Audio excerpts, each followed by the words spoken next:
je rejette catégoriquement l'information parue dans la Voix d'Amérique avec ma photo disant que je suis pour l'autonomie du capital.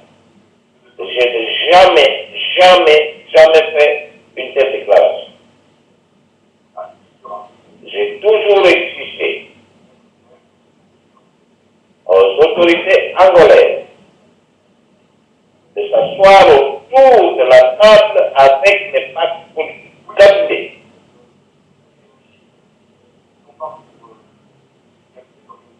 Je n'ai jamais pris une position rejetant l'idée de l'indépendance du capital, l'indépendance pour laquelle beaucoup de filles et de fils capitaines ont donné l'air. Je demande formellement ce qui est paru dans la Fondation avec ma photo, disant que l'État fait l'autonomie, c'est-à-dire répondant à la déclaration faite par un parti politique angolais. Et je demande au peuple cabinet d'être vigilant sur tout ce que les gens sont en train de faire comme déclaration, diabolisant M. Zita. Ce n'est pas M. Zita, mais il veut détruire la révolution capitaine. Nous voulons la paix dans le capital. Nous voulons la restitution de la souveraineté capitaine usurpée par les Angolais. Nous ne sommes pas le seigneur de guerre. Nous condamnons la façon que les Angolais conduisent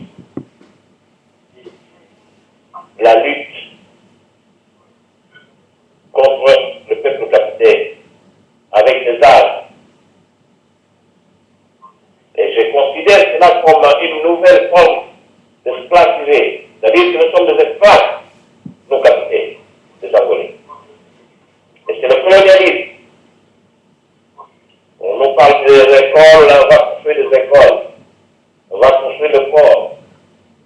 Mais pourquoi les Angolais ont demandé le départ des Portugais? S'il n'y avait pas des écoles, les Portugais n'avaient pas des institutions, ils n'ont pas construit de grandes villes comme Luanda, Lubito et consorts.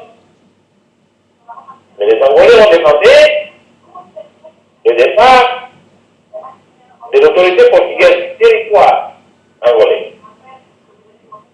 Alors, nous demandons que nos frères africains nés angolais comprennent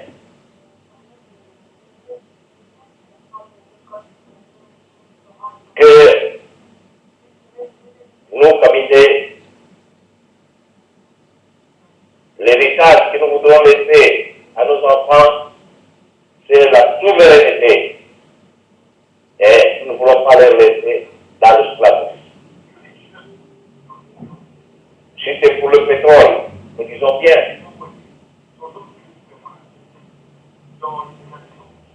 que nous voulons les pouvoirs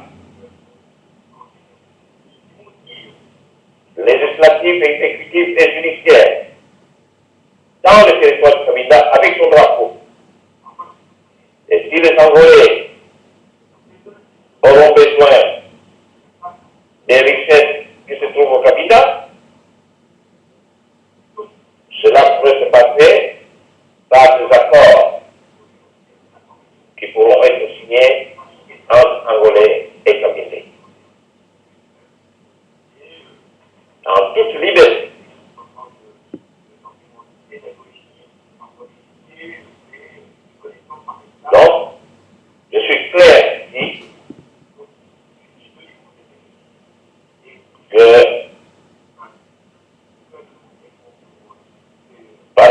voyage de son Excellence, le secrétaire général des Nations Unies en Angola. Nous pensons que le secrétaire général des Nations Unies doit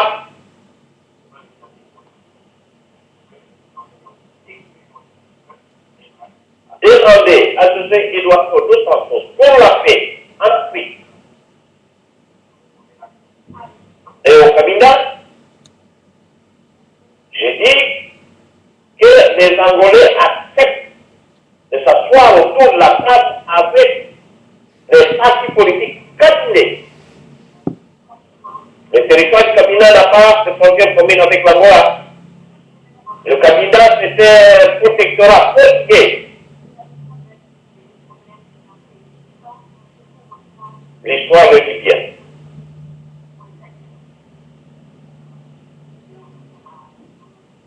Voilà ce que j'ai à dire concernant ce communiqué qui est passé là-bas, disant que le Cabinda fait l'autonomie et non pas l'indépendance du Cabinda. Mais Monsieur le Président, que pensez-vous de l'autonomie du Cabinda? Que pensez-vous de l'autonomie du Cabinda? Je dis bien qu'il n'y a pas d'autonomie du Cabinda. Il faut négocier, il faut se mettre autour d'une table avec les Angolais. Les Angolais doivent accepter d'aller autour d'une table comme les Angolais ont fait avec le Portugais à Alfort. C'est autour de la table que les cabinets décideront. Et ça devra être fait en toute liberté. Et non pas aliéné. Mais les gens, Monsieur le Président, les gens disent que vous avez confié M. Belchor à négocier l'autonomie du Cabinda. J'ai déjà fait cette déclaration à la fin de l'Amérique. J'avais donné une lettre à M. Belchor pour amener chez le président Dos Santos. J'attends la réponse. Je n'ai pas chargé à M. Belchor la mission d'aller négocier un statut politique quelconque. Et ce n'est pas de moi seulement que cela va venir. Seul, je ne peux pas décider le sort de tout un peuple. Il y a la démocratie. Et je suis conscient. Et les Angolais disent que c'est vous qui compliquez les choses, Monsieur le Président. Je ne complique pas les choses. Je demande de s'asseoir autour d'une table avec les Angolais. S'asseoir autour d'une table avec nos frères angolais ne veut pas dire que je complique. Je complique quoi? On peut expliquer, on peut demander, ils peuvent dire exactement, je complique quoi? Le Congo, quand ils ont eu l'indépendance, il y avait la table ronde à Bruxelles. Les Angolais, quand ils ont eu leur indépendance, il y avait la table ronde à Alfort. Alors, il y a un conflit qui a commencé avant l'indépendance d'Angola. Nous avons commencé la guerre du Cabinda avant l'indépendance d'Angola. Les Gitans ne compliquent rien du tout. Ce sont les Angolais qui compliquent. Ce sont les Angolais qui veulent, qui croient, qui s'obligent à dire que le Cabinda, c'est leur esclave, que le territoire du Cabinda, c'est un territoire conflit. Et c'est une faute dans l'Afrique centrale et dans la politique aujourd'hui en Afrique, où tout le peuple peut se prononcer, veut être libre. Monsieur le Président, avez-vous quelque chose à dire personnellement à M. Dos Santos? Parce que lui, il dit qu'il est toujours disponible à vous recevoir partout. J'ai dit à M. Dos Santos, s'il dit qu'il est libre, j'ai dit j'ai envoyé une lettre, il m'a pas répondu. C'est la plus simple expression. Quelqu'un qui vous écrit, même s'il est malheureux, même s'il est esclave, même s'il est prisonnier, parlementaire de répondre à cette plainte. Monsieur le président de Santos,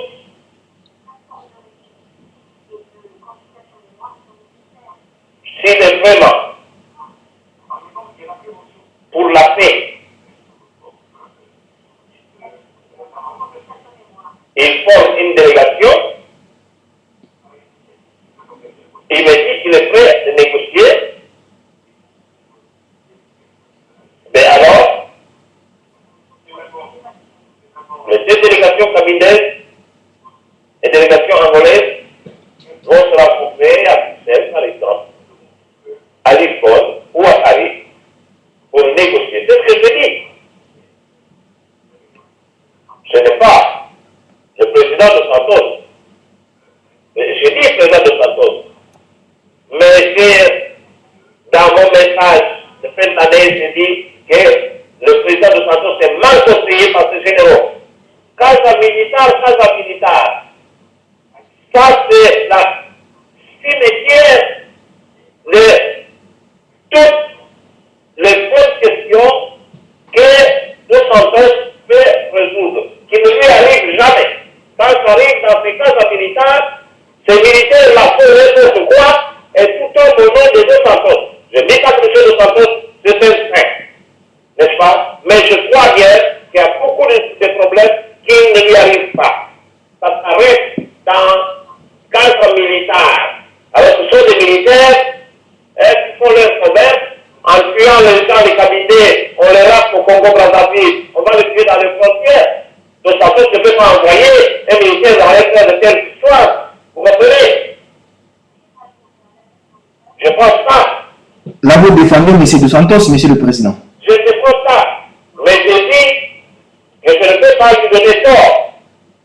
J'ai dit, M. Dos Santos, s'il a entendu, s'il entend par exemple la voix que je dis ici, eh bien alors, il faut une commission. J'avais envoyé des taux là-bas, après la venue de l'Inde. Alors, quelle est la mission que nous avons confiée à Beto? Est-ce que le président devait voir, ah oui ou non? C'était le moment de pouvoir finir avec tout ça. Et depuis que Beto est entré là-bas, il y a combien de cabinets qui sont tués par les Angolais? Et il y a combien d'Angolais qui sont morts? J'attends la réponse du président de Santos, sa décision en toute liberté. Pour en finir, M. Nous avons le secrétaire de la commission, M. Jean-Pierre, qui connaît très bien les problèmes capillaires.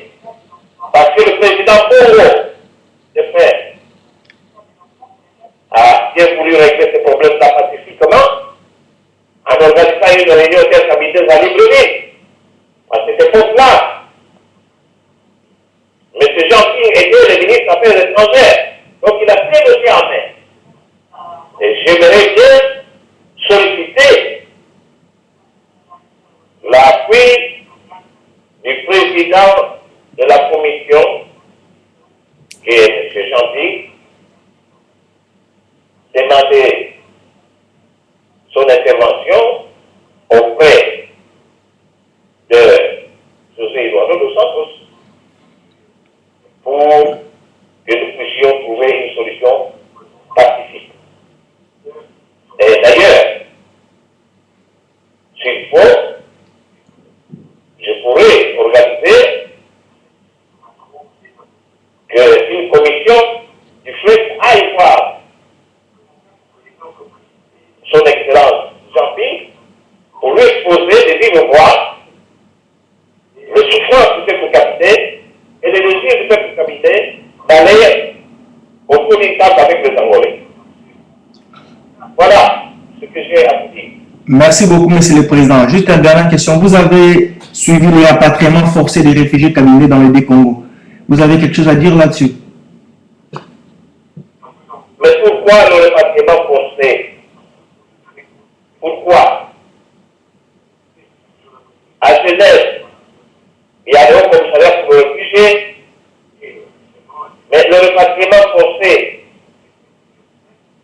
les cabinets par exemple au Congo Kinshasa ou au Congo Brazzaville, mais ils sont généreux.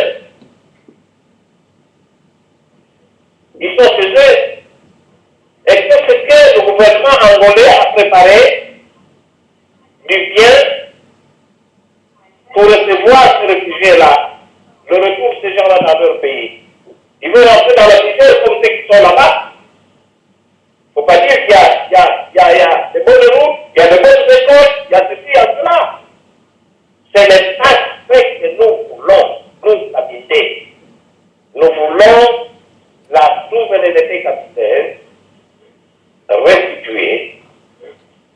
Si les Congolais veulent vivre avec nous, nous signerons les accords de coopération, les accords de toutes sortes, pour que nous puissions vivre ensemble. Voilà. Merci, Monsieur le Président Zitorek Thiago.